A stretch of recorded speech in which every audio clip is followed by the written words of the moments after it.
ஓம் சாந்தி.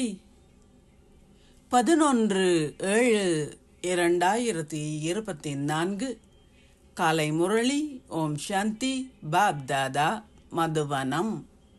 சாராம்சம்: இனிய குழந்தைகளே, இது இப்பொழுது ஆழமான மௌன ஸ்திதியை கொண்டிருப்பதற்கான, அதாவது சரீரம் அற்றவராக இருக்கின்ற ஸ்திதிக்கான நேரமாகும்.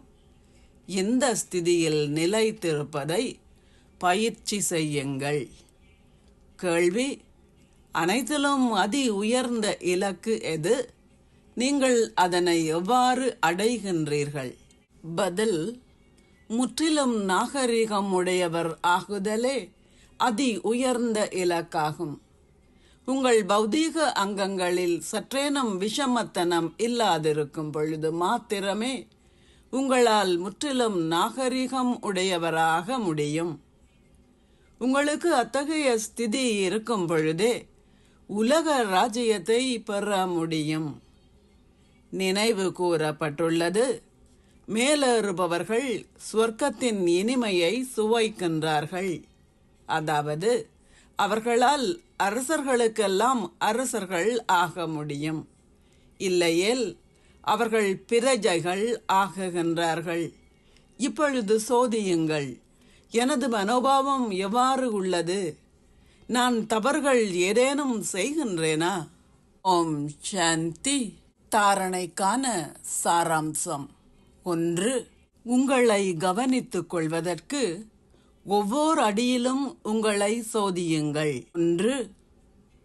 இன்று ஆத்மாவாகிய எனது மனோபாவம் எவ்வாறு இருந்தது?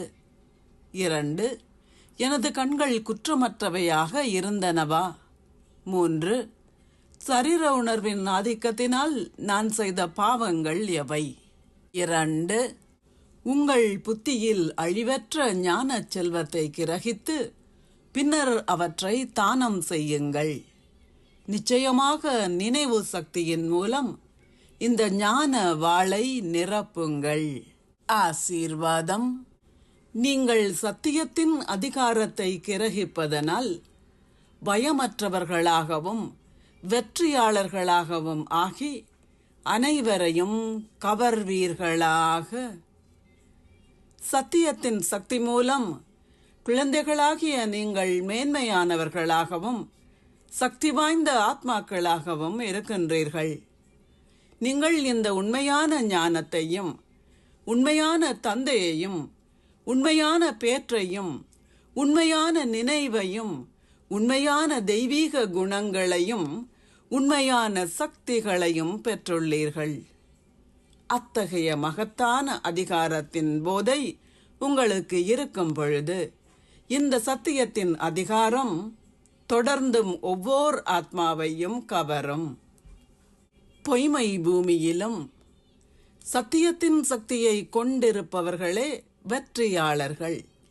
சந்தோஷமும் பயமற்ற தன்மையுமே சத்தியத்தின் பேராகும். சத்தியத்தை பேசுபவர்களே பயமற்றவர்கள். அவர்கள் என்றுமே பயப்படக்கூடாது. ஸ்லோகம்: ஆக்கப்பூர்வமான எண்ணங்களையும் சக்தி வாய்ந்த மனோபாவத்தையும் கொண்டிருப்பதே சூழலை மாற்றுவதற்கான வழியாகும். ஓம் சாந்தி. நன்றிகள் பாபா.